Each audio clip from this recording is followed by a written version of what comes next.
Mas pode o podcast tá bem mais pet. Tudo que você tudo precisa saber. Os melhores profissionais veterinários de Campinas e região. Tutores atentos do podcast, com amor e carinho pelos nossos bichinhos, sempre com a bem mais pet. Tudo fica mais tranquilo, vem com a gente no Bem Mais Pode, que seu pet agradece. Sejam bem-vindos a mais um episódio do Bem Mais Pet, podcast da Clínica Bem Mais Pet. Hoje eu trouxe aqui dois convidados muito especiais, que é a Bruna e o Alexandre, para falar um pouquinho para vocês sobre parte de silvestres, né, de atendimentos com silvestres que a doutora Bruna realiza, homeopatia, e o doutor Alexandre sobre oftalmologia.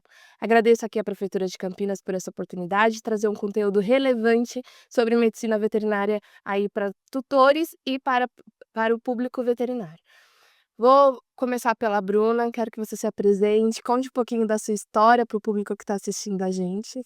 Bom, meu nome é Bruna, eu sou médica veterinária há 15 anos, me formei pela Universidade Paulista, aqui em Campinas mesmo. Assim que eu saí da faculdade, eu fiz uma pós-graduação em clínica médica e cirúrgica de animais silvestres e exóticos, e já comecei a trabalhar na área. Depois, eu passei pelo mestrado. Fiz mestrado em reprodução na Faculdade de Medicina Veterinária de Zootecnia da USP. E aí eu resolvi fazer uma outra pós-graduação, que era a pós-graduação de homeopatia veterinária, né. Então, ao longo desses 15 anos, eu atendi os pacientes, faço cirurgia e também, fiquei na docência durante 8 anos dando aula em faculdade. Ah, que legal. E você, Alexandre, conta um pouquinho da sua história aí para quem está assistindo a gente. Bem, eu me formei praticamente há 8 anos. Desde então atuo na clínica de pequenos animais. Comecei trabalhando com atendimento, internação, depois em busca de continuar me especializando e, direcionar para uma área. Eu me mudei para Curitiba, onde por lá fiquei por quase 6 anos. E aí continuei trabalhando com plantão, clínica médica diretamente e buscando me direcionar para uma área. E aí nesse processo eu me encontrei dentro da oftalmologia e me apaixonei por essa área e tenho aí então me especializado cada vez mais e atualmente hoje eu só trabalho com oftalmologia. Muito legal. É bom para as pessoas conhecerem, né, que a veterinária não é só o clínico ou só o de pequenos e o de grandes, né. A gente tem uma diversidade aí, tem várias ramificações onde a gente pode se especializar e cada dia mais aperfeiçoar o trabalho da veterinária, né. A Bruna com o trabalho de silvestres aí atende de tudo, né, Bruna? De tudo, de tudo. Eu falo que, o que que você atende?", quando as pessoas perguntam, eu falo: "Eu só não atendo cachorro e gato". Na parte, e agora assim, na parte clínica, né, na parte de homeopatia, o que eu mais atendo é cachorro e gato, Hã. né, então foi um jeito também de eu ficar perto de cão e gato, a parte de homeopatia, E né. qual que você acha que é o maior desafio, assim, na parte de silvestres, no atendimento? O que que é mais difícil? O tutor. É, na verdade, assim, o que é mais difícil é o tutor ter uma percepção, que esses animais são extremamente sensíveis, mas ao mesmo tempo eles são presas. Então, quando eles chegam para atendimento, eles estão quase morrendo. Eles estão num grau, de doença muito avançado, porque na natureza eles seriam predados. Uhum. Então, quando eles chegam para atendimento, eles estão escondendo tudo isso há 1 semana, 2 semanas, então já está bem grave. E às vezes o tutor que não fica em casa, aquele tutor que não tem uma percepção muito aguçada com o animal, não vai perceber. É. Tem alguns que falam assim: "Olha, ele acordou estranho hoje", às vezes nem tem nada ainda, mas ele acordou estranho hoje, Já sabe, né, né. já sabe, né. É porque, por exemplo, o passarinho, o coelho, eles são extremamente sensíveis. Sim, sim. O coelho, pô, você como especialista, você pode falar melhor, né, mas o coelho, poucos dias sem se alimentar pode causar um prejuízo gigantesco na vida dele. Gigantesco, gigantesco, né. E as pessoas não imaginam que quem tem um coelho em casa tem um mini cavalo, Uhum. né, tem um mini cavalo que pode ter cólica, que pode ter várias coisas se não se alimentar direito, né? Então existem alguns mitos aí, sobre alimentação, sobre manejo, e aí as pessoas vão fazendo errado também, então a gente acaba pegando muito erro de manejo. Qual que seria o pior mito, assim, para as pessoas não fazerem com animais silvestres? Em termos de alimentação, eh, um mito, Cenoura para coelho? cenoura para coelho não, então cenoura não gasta o dente, né, girassol para papagaio não é bom.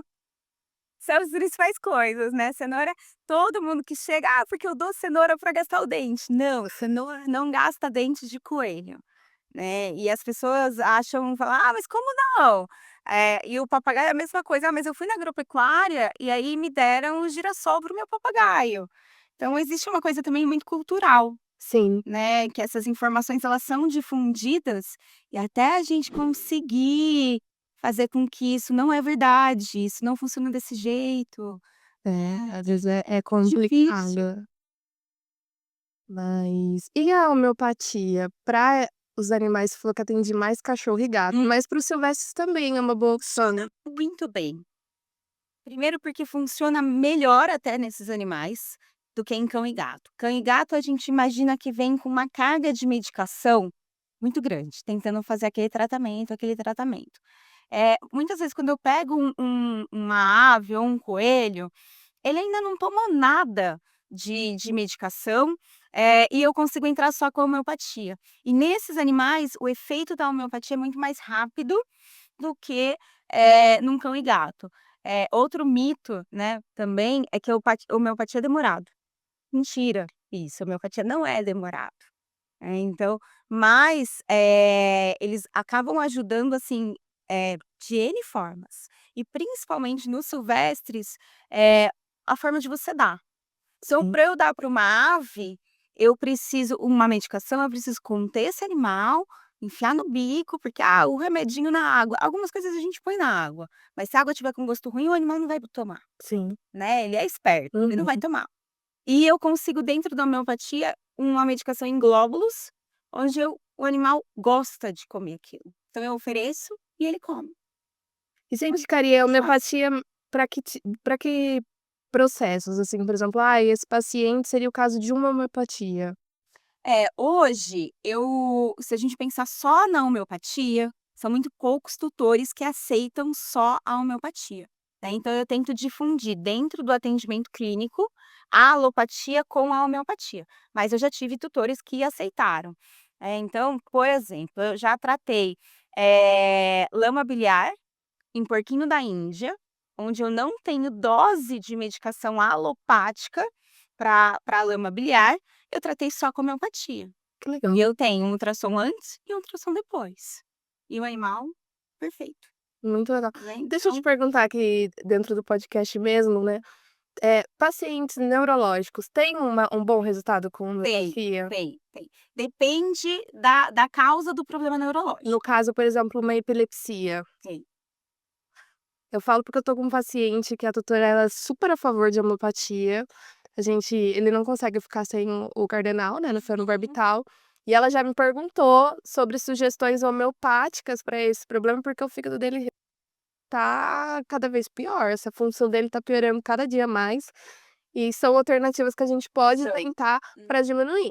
Eu entrei com canabidiol com ele, deu uma resposta legal, mas ainda não consegui suspender o feno, sabe. Na homeopatia, o que que a gente faz? A gente entra com um medicamento homeopático, tanto ele de fundo, né, aquele medicamento de fundo do paciente que traz o equilíbrio, Sim. quanto aquele medicamento que é para tratar a epilepsia, aquele o foco.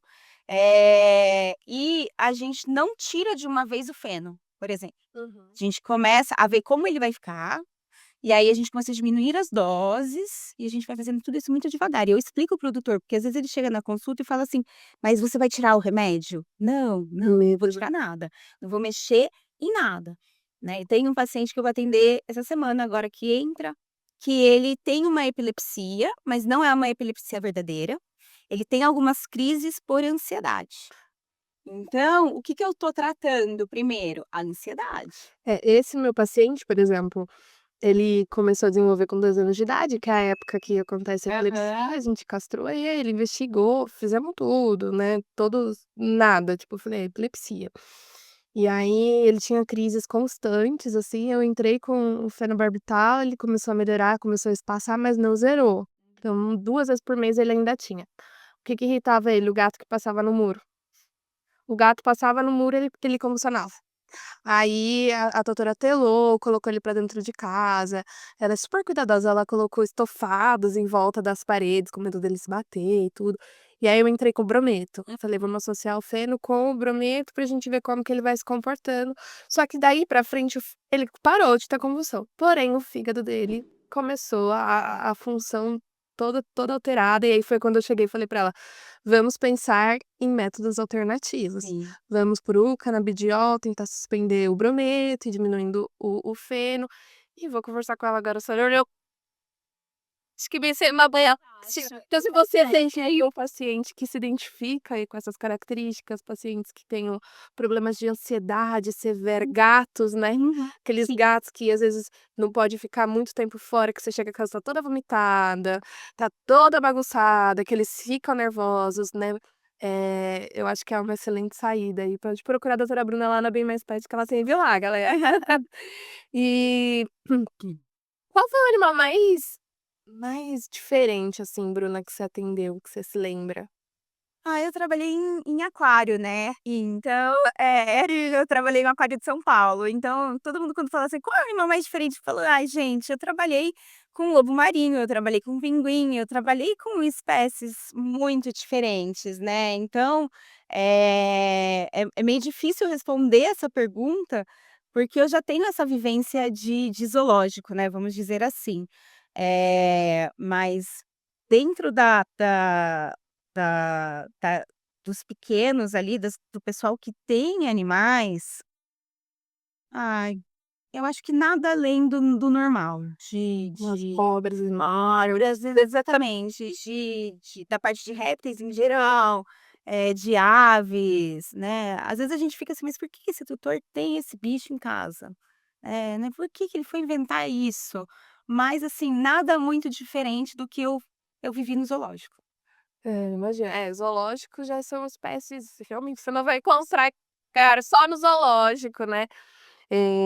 Mas, assim, na rotina eu imagino que deve aparecer bastante animais, assim, porque, assim, pra gente, para as pessoas, né, porque, por exemplo, um tutor me falou essa semana: "Você atende cobra?" Eu falei: "Eu não, a Bruna sim".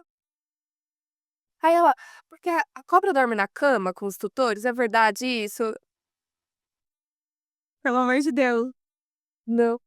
Então, assim, tem essas dúvidas referentes a esses animais que são diferentes, né, então, pra ter uma cobra você tem que ter um Tem que terrário. ter um terrário, temperatura controlada, umidade controlada, alimentação, tudo bonitinho. Porque um dos principais erros que a gente pega dentro da clínica são erros de manejo. Então, você precisa ter tudo muito certinho, porque tem as doenças que são de erros de manejo. O ideal seria, se você tem a vontade de ter um bicho silvestre, selvagem, você precisa procurar uma pessoa que entenda, paga uma consulta, Exatamente, vai ter toda exatamente. a orientação, até porque eles já são animais que vivem geralmente um pouco menos, né, e se você não tem esse cuidado, vai viver menos ainda. É. Então, a cobra eu sei que tem que ter rato congelado. Rato congelado, tem algumas que comem somente vivo. Sim, tem Mas que pensar em toda essa tem, estrutura. tem. Até antes de ter o animal, né. "Ah, estou pensando em comprar uma cobra". Marca uma consulta, vamos conversar. "Ó, funciona assim, assim, assim, a alimentação dela é assim, o manejo é assim, você tem que ter tais e tais cuidados, você tem essa condição?". Não é simplesmente ir lá pegar, colocar num terrário qualquer e achar que tá tudo bem, porque aí os problemas vão começar a aparecer.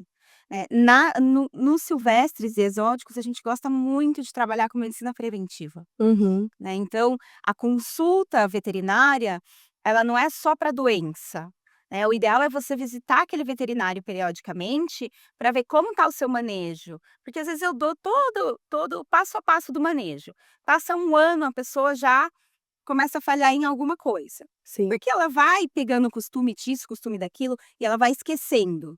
né, e o Google acaba falando coisas que não são verdades, né. E aí passa de novo por uma consulta, fazer um exame nessa cobra, né, nessa ave, nesse animal, vamos examinar esse animal e ver o que que a gente precisa acertar. Ah, tá tudo ok nos exames, não tá, enfim, e a gente E vai tem paciente que hiberna, né. que é o torpor que a gente chama, né, não é bem uma hibernação verdadeira, né, um torpor, mas existe, né, e alguns colegas falam, assim, que, por exemplo, as tartarugas em casa, os jabutis, não deveriam hibernar, eles deveriam ficar num ambiente controlado. Mas, por exemplo, é muito importante para um jabuti, ou até para uma tigre d'água, essas, né, de água, a gente ter uma variação de temperatura durante o dia e durante a noite. Porque em vida livre, ele Uhum. teria uma variação de temperatura, né, à noite é mais fresquinho. E aí a pessoa vai, compra um terrário, deixa lá e fica lá a temperatura constante, dia e noite. Então isso não é legal, né, então são esses detalhes que a gente trata na consulta também. Sim. E agora a gente vai passar um pouquinho aí para o Alexandre, vamos falar um pouquinho sobre óleos, né. É uma coisa muito importante, temos uma variação de óleos aí muito grande entre os animais. E qual que é o problema que você mais pega, assim, na rotina, Alexandre? Acho que o que a gente mais pega são as úlceras de córnea, né, que são feridas aí nos olhos, e isso pode acontecer com qualquer indivíduo, né, nós também sofremos desse problema. A gente também tem aí a situação da catarata, né, que é essa opacidade dentro do olho que leva à perda de visão. A gente também tem a condição do glaucoma, que é uma situação onde aumenta a pressão dentro do olho, isso vai levar à perda da visão e traz principalmente um desconforto para esse paciente, então isso muitas vezes pensando aí que esse paciente às vezes tem uma doença de base, um diabetes, enfim, uma outra situação, isso às vezes acaba descompensando essa doença por um problema ocular. Então, assim, basicamente, quase todas as enfermidades que nós sofremos dentro dos olhos, os animais também têm, né, e algumas outras mais específicas. Mas eu diria que eu acho que essas 3 aí são as principais que a gente vê, assim, na rotina. Às vezes o olho é o sinal de alguma doença sistêmica, né, às vezes, por exemplo, a diabetes começa com uma cegueira, Sim, né. O paciente chega no consultório e fala: "Não, não tá enxergando, tá se batendo", foi de repente, você começa a ver, perdeu peso, aí você vai investigar, você descobre que aquela cegueira é secundária. Eu vejo também, que a gente pode falar que eu acho que é interessante, a prolapso de terceira pálpebra, sim, que é uma coisa comum principalmente em Shih Tzu, né, Shih Tzu, aliás, é que você vê aquela protuberância que o povo fala de olho de cereja, né. isso, O pessoal manda lá no WhatsApp da clínica: "Quero tirar o olho de cereja". isso, Tem que ter um cuidado pra fazer, porque na verdade não se remove, né. isso. Há algum tempo, né, se recomendava a remoção dessa glândula, e aí, com os estudos, o avanço foi visto que, na verdade, isso causa um problema muito grave, né, que seria o olho seco, né. E é um olho seco do tipo não responsivo ao tratamento, porque a gente removeu a glândula que produz parte da lágrima, né, grande parte da lágrima. Então, a gente começou-se, né, há algum tempo já, a entender que a gente não pode remover, então a gente tem que reposicionar isso. E o ideal sempre o quanto antes, porque senão a gente pode ter no futuro aí, essa glândula deixando de ter a função dela, né, então a gente pode ainda mesmo assim reposicionando ter o olho seco, né. Fora o incômodo que às vezes Sim, aquele com paciente às vezes certeza. vai bater a pata, vai causar uma É, úlcera. aí inflama, né, e aí vira uma coisa vai puxando a outra. E tudo basicamente no olho a gente leva para a situação da úlcera de córnea, né. Porque o desconforto animal é aquilo que eu sempre comento, né. A gente, putz, eu tô com uma situação no meu olho, eu vou coçar aqui especificamente, eu tô com uma irritação aqui, eu vou aqui. O animal não, ele simplesmente vai passar ou esfregar o rosto e é assim, ele vai levando o conjunto, né. A pele ao redor, o olho, às vezes o ouvido, então às vezes o problema é lá na cabeça em si, mas o olho sofre ali em consequência disso, né. A gente tem também problemas com os pelinhos internos, né, então às vezes a gente estava com um paciente, né, poucos dias, que estava com uma úlcera que não estava respondendo ao tratamento, chamei o Alexandre e falei: "Olha, eu preciso da sua ajuda". E aí com os equipamentos específicos, porque são equipamentos que somente o oftalmologista vai ter, que vai conseguir fazer esse diagnóstico correto, a gente conseguiu ver que tinham pelinhos né, dentro do olho, que aqueles pelinhos estavam machucando e causando a úlcera. Ali, né, isso de ocorrer a cicatrização. Então é uma outra condição super comum, né, que é as alterações de cílios. Então, nesse caso específico a gente tinha distiquias, então aquilo ali, eu sempre digo que é como se fosse uma pedra no nosso sapato, não vai impedir da gente correr, fazer uma caminhada, mas putz, tá todo dia machucando, né. Então, às vezes, é o agravante das úlceras, né, então por isso que muitas vezes a gente tem complicações nesses casos de úlceras, por conta que a gente tem algo que está impedindo ali que ocorra a cicatrização. E aí só através de uma avaliação, através de equipamentos, a gente consegue detectar e corrigir ali para ocorrer, né, a E é cicatrização. comum, assim, você pegar esses casos, Alexandre?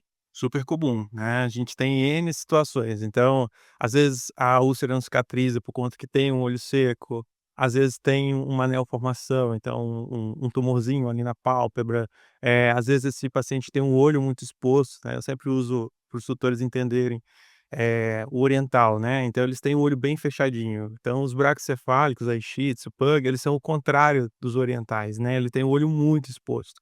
Então isso é como se a gente ficasse um tempo olhando para uma TV sem piscar, então a gente vai sentir um desconforto. Então tem uma ausência de lubrificação ali na superfície. E aí a gente vai ter as consequências, né, que seria o principal, a úlcera. Então muitas vezes tem pacientes que ficam tendo úlceras recorrentes, né, trata, daqui um mês cai de novo.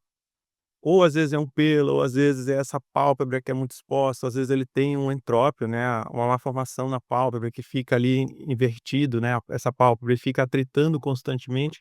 Então a gente tem que sempre entender o porquê que isso está ocorrendo, né.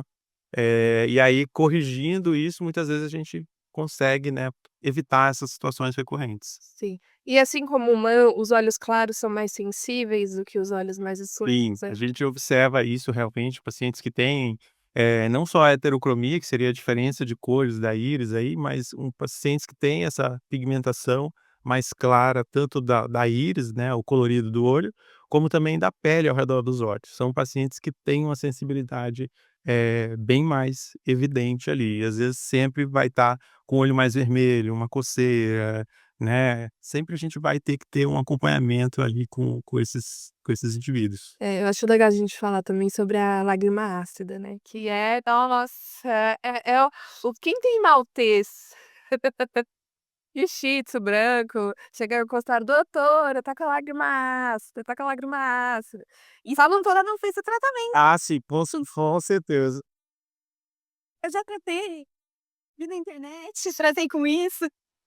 E tem umas receitas assim gente, não confie na internet, tá, pelo amor de Deus. Muita coisa aí que não.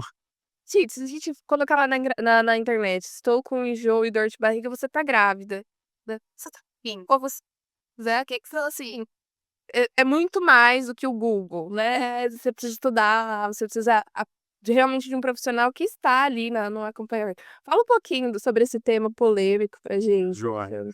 Primeiro ponto que a gente tem que colocar é que a lágrima realmente ela não é ácida, né, então até porque se fosse a gente teria corrosão, né, aí de todo o tecido do olho e ao redor. Então, a gente tem uma situação que normalmente isso está relacionado com uma falha na drenagem da lágrima. É quase se a gente fosse pensar uma pia, né, da nossa cozinha, do banheiro, que esteja entupida e a torneira está ligada. A água vai transbordar por ela, né, e vai molhar o chão.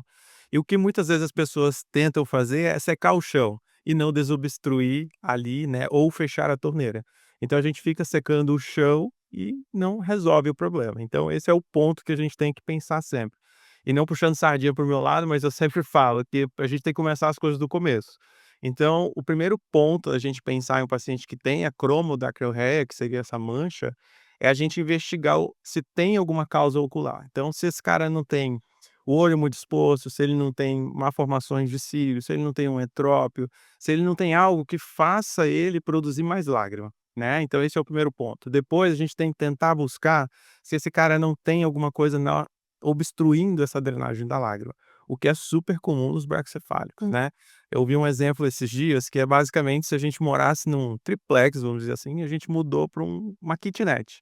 E a gente quer levar tudo o que a gente tinha nesse triplex. Uhum. Então é o que aconteceu com os braquicefálicos, né? Então a gente comprimiu tudo ali, a estrutura, né? Tanto ocular quanto respiratória. E aí, assim, a gente teve um problema que é essa questão da drenagem, né. Então, assim, muitas vezes a gente não vai resolver essa drenagem, mas a gente vai fechar a torneira para parar de manchar tanto.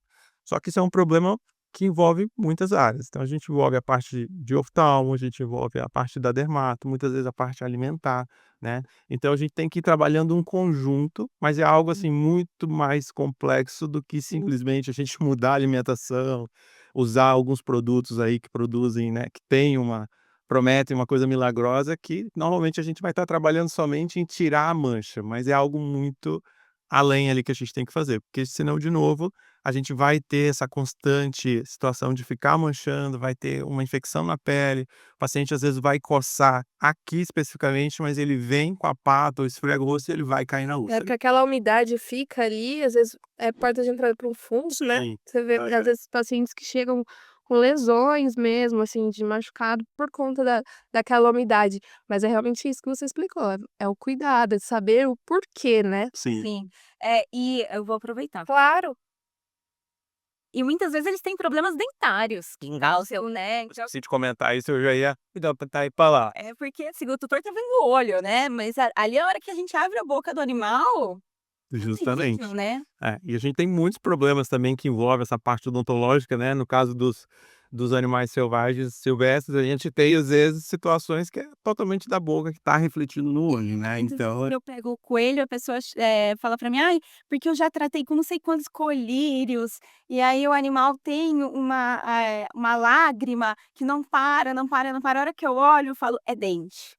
Aí a pessoa: "Como assim é dente? O que que tem a ver o dente com o olho?". A pessoa não tem essa noção anatômica que existe um ducto, né, que vai, né, um ducto nasolacrimal que passa, os dentes estão embaixo. E eu pego muito problema, oftálmico, né, que na verdade não é oftálmico, é dentário. aí a gente entra no detalhe que o olho tá sofrendo, né, a condição aí da Exatamente, o olho vai sofrendo, vai É. sofrendo. Essa parte de dente aí é legal a gente falar também, né, Bruna, porque tem gente que não sabe dessas orientações que às vezes precisa lixar os dentes, né. É, mas precisa lixar quando a gente tem erro de manejo na alimentação, né. Mas, Interessante. por exemplo, eu já peguei, caso, de coelho com úlcera de córnea nos 2 olhos, porque ele produzia muita lágrima, e ele coçava, porque tinha um entupimento, mas por conta das raízes dentárias, né. Raiz não, né, a gente não fala raiz de coelho, né, porque ele tem uma raiz aberta ali. Mas por conta do dente que tem crescimento contínuo, e esse dente começou a pressionar o ducto. Então começa a ter um entupimento desse ducto, essa lágrima não tem para onde escoar ali, vai para fora e o animal começa a coçar. Então, e é erro de manejo. A Sim. alimentação ali tá incorreta para gastar esse dente. Aí o tutor tá dando o quê? Cenourinha. Não adianta nada.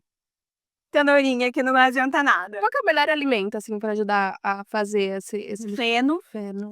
o que faz desgastar o dente é o feno, grama, capim, enfim, porque eles fazem um movimento de lateralidade quando eles estão comendo isso. Então eles raspam o dente de cima no dente de baixo, causando esse desgaste. Quando o tutor dá ração, ele faz isso daqui e engole. Então ele não raspa, né, e acaba, mas também a gente tem alguns animais que por mais, correta que seja a alimentação deles, a gente tem esse fator genético, É. de que a gente pegou um coelho que era enorme e foi diminuindo geneticamente, e todos aqueles 28 dentes têm que caber naquela boca, e mais toda aquela estrutura que foi espremida. Então tem um problema genético ali também. É, né, não é uma receita de bolo, né, cada paciente é único, cada coisa é muito diferente. Eu acho que vou levando os termos polêmicos aí, mas conversando, catarata, que é uma outra coisa que às vezes a gente pega na rotina lá, umas cataratas, né, deco geralmente decorrente da idade, mas existem às vezes alguns pacientes por predisposição genética que também já apresentam uma catarata precoce. Certo. A catarata ela tem várias, vamos dizer assim, etiologias, né, várias causas. A gente tem pacientes que hoje em dia praticamente a gente não vê mais, consequência de uma má alimentação. A gente pode ter aí a catarata que a gente chama de juvenil, isso pode começar bem cedo, não tem essa a gente associa muito isso com a situação nossa humana, né, que a gente vai desenvolver a catarata mais, com mais idade. Mas não, é comum a gente ver pacientes, às vezes, com situações aí de catarata bem mais cedo, né, jovens ainda. E a gente tem outra condição aí super comum, que é o diabetes, tá. Então, em consequência disso, a gente vai ter o desenvolvimento da catarata. Então, e o outro ponto muito importante, né, a gente tem às vezes um paciente que é jovem, que não tem predisposição, não tem diabetes, enfim, N situações, mas o cara teve uma doença do carrapato, por exemplo, Hum. né, e aí ele teve uma inflamação muito significativa nesse olho, e a gente não conseguiu controlar isso ou enfim, né, e ele vai, às vezes, por consequência dessa doença do carrapato, desenvolver uma catarata. E aí, assim, o grande ponto é que dentro do olho uma coisa vai puxando a outra, né. Então a catarata ela é como se fosse, eu uso também esse exemplo, uma grande chuva, né, que traz ali resto de madeira, garrafa PET, lama, sujeira e vai descer para o bueiro da rua. Essa sujeira vai entupir o bueiro, e aí a gente vai ter enchente. No olho a gente vai ter a situação da inflamação, trazendo às vezes um entupimento do sistema de drenagem desse humor aquoso que a gente chama. Então a gente vai desenvolver em consequência disso o glaucoma, que é esse aumento da pressão intraocular, que pode levar à perda da visão, tá, e muitas vezes leva pode não, ele vai levar à perda da visão, né, e ele vai causar desconforto ao animal. Dói, né? Dói pra caramba, tá. Então assim, às vezes o animal não consegue bocejar, ele não consegue comer, porque, né, o abrir a boca comprime mais o olho, tá. Então, voltando na condição da catarata, o primeiro ponto sempre da catarata é a gente esse animal tem realmente catarata? Porque muitas vezes o que a gente vê, assim, todo branco no olho, se diz que é catarata, né. Então, assim, a gente tem N situações que causam, né, uma certa, ah, opacidade dentro do olho. Então, o primeiro ponto é a gente identificar, esse paciente tem catarata? E aí a gente partir para realmente, o tratamento. E aí eu acho que é importante a gente comentar aqui também, né, porque existe um grande mito sobre isso, catarata, o tratamento ele é cirúrgico, né. Hoje a gente consegue fazer o mesmo tratamento que a gente realiza para nós humanos, então que é a facoemulsificação, a implantação de uma lente artificial, né. Então, não sendo possível fazer essa cirurgia por N motivos, né, a gente vai ter que acompanhar rigorosamente esse animal, por conta dessa inflamação que gera dentro do olho, por conta da possibilidade da gente ter um glaucoma. Então eu sempre digo: tem catarata suspeita? Passa em avaliação para a gente começar a fazer a triagem, confirmar, definir os próximos passos, porque assim, infelizmente, não é todo paciente que tem a condição da catarata que vai ser possível operar, porque às vezes é um paciente que não permite manipulação, é um tutor que não tem disponibilidade de fazer, né, todo o tratamento, é um paciente que às vezes não fica de colar, ou tem a limitação do investimento, né. Então assim, mesmo que a gente não seja um paciente perfeito para cirurgia, ele não vai passar por ela, a gente vai ter que acompanhar por conta dessa situação aí, né, do que ela pode gerar ainda no olho, tá. E em silvestres também tem esses episódios de catarata? Mais em ave. Muito mais em ave do que nos outros animais, assim, na parte de clínica mesmo, Uhum. né. Mas os animais podem ter catarata sim. Podem ter diabetes, podem ter catarata, e aí a gente vai, né, Aves vai também podem ter diabetes? pode, tem relato de diabetes, mas assim, é muito raro a gente pegar. Então, mas pode sim. Mas em cachorro e gato tem muito, principalmente aquele pãozinho de manhã que vocês estão dando todo dia que a gente tá vendo, a gente sabe que de manhã vocês estão dando pão, na hora do almoço vocês estão dando lá um pouquinho de arroz. Esse excesso de carboidrato no organismo dos animais é extremamente prejudicial e pode levar a um quadro de diabetes, tá. Então vale o alerta aí pra vocês que estão achando que é pouquinho, mas o pouquinho no final, ó, dá prejuízo. E eu acho, aproveitando esse gancho aí que você comentou, eu acho bem interessante, por exemplo, tem animais, aves, né, que às vezes deixam de cantar, né, por conta dessa condição de catarata. Então a gente já presenciou essa situação e às vezes fazer a cirurgia, o animal volta, né, a desenvolver ali o que ele fazia, então isso é muito Hoje interessante. já tem lentes para aves, fazer a cirurgia de catarata, né, para aves tem lente, pra outros animais eu acho que também tem, mas são lentes muito específicas, né. Acaba que assim, a gente consegue, né, e o que mais se utiliza é para cão e gato, né, e alguns outros aí isso conduta de vários cirurgiões, mas às vezes opta por não colocar lente, né, porque às vezes tem que fazer uma elaboração para uma lente específica para aquele indivíduo, né, então isso acaba gerando um custo muito maior também, né, e se a gente pensar que às vezes o investimento é alto, então acaba que opta por não colocar essa lente ali, mas a cirurgia em si é feito também, né.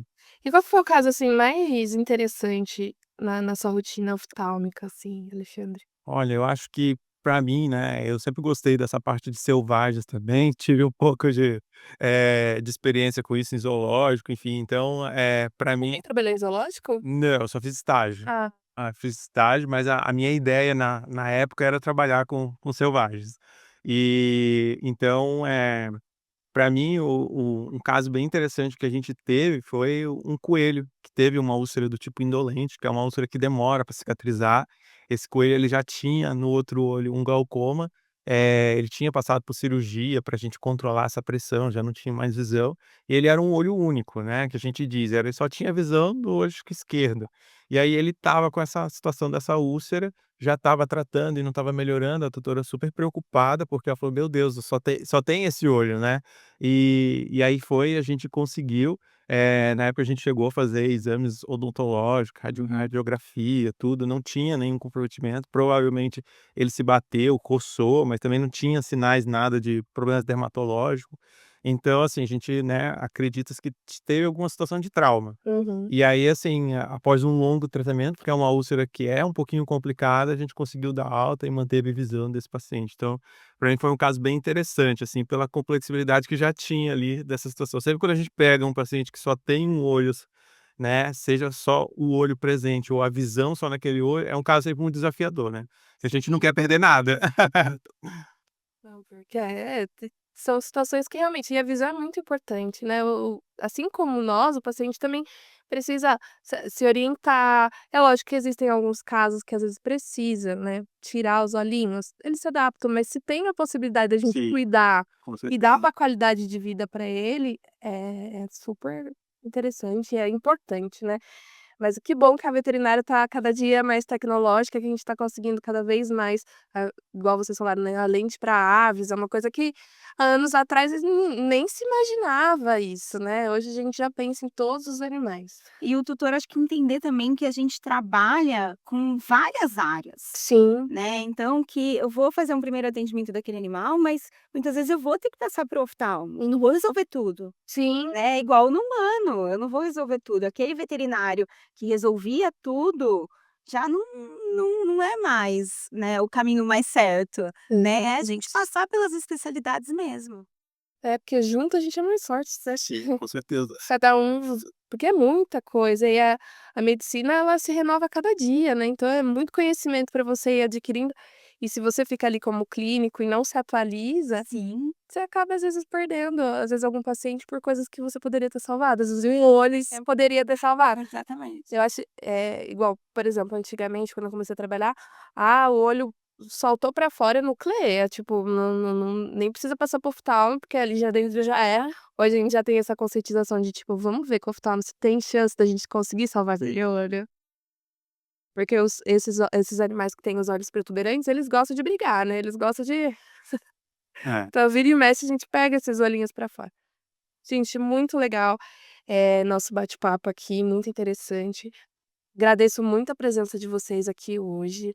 Hoje é o nosso podcast para finalizar 2024. Foi um ano muito especial. Sou muito grata de ter conhecido vocês nesse ano, de vocês estarem lá comigo na Bem Mais Pet, agregando ainda mais a equipe, trazendo conhecimento, trazendo um serviço realmente de qualidade para Campinas. Então, espero que a nossa parceria aí permaneça por vários Sim. anos aí. E quero deixar um espaço aqui para vocês também falarem um pouquinho e se despedirem. Pode? Bem, então agradeço a oportunidade, tanto, né, de estar aqui hoje, como também de a gente estar trabalhando nessa parceria aí de, né, de trazer, esse mundo, né, para os pacientes, todos os pacientes, e dizer que a gente está sempre à disposição, né, para todas as situações que precisarem, a gente está sempre e a gente gosta muito, né, do que a gente faz, de falar, de trazer essas informações, porque eu acho que isso é muito importante, né, muitas vezes as pessoas até não têm esse conhecimento que existe, todas essas áreas, e às vezes acham que tudo o que acontece é normal, né, então, a gente precisa tirar essa ideia de que não, realmente, assim, tem muita coisa que acontece e tá passando desapercebida aí, infelizmente quando isso tem esse despertar, às vezes já é tarde, então acho que quanto mais a gente puder trabalhar essa informação, acho que é super importante, para eles principalmente, né. Eu acho que esse espaço aqui, o podcast foi criado exatamente com esse intuito, né, que eu pensei, tem muita gente que não sabe, a diferença de especialidades, não sabem às vezes coisas básicas de alimentação. Então é um espaço que o tutor mesmo pode ir lá no YouTube e assistir, conhecer, falar: "Nossa, que legal, né, cada um tem sua vertente", pegar algo às vezes alguma informação: "Ai, tá dando cenoura para o animal", falar: "Não, já vamos suspender essa cenoura, já vamos procurar o oftalmo para poder ver essa lágrima ácida". Então esse espaço é realmente também de muita orientação. Muito obrigada. Obrigada pelo convite. Espero nós estarmos juntos aí o ano que vem. Amei. E tentando aí atender a maioria dos tutores, tanto na parte de silvestre quanto na parte homeopática. Eu acho que também aqui deu para os tutores verem como a homeopatia ela está crescendo, e ela pode ser usada em maneira em conjunta com outras especialidades, com a alopatia, né, tanto sozinha quanto em conjunto, pra gente conseguir aí, dar maior longevidade para esses animais e maior qualidade de vida. Obrigada. Imagina.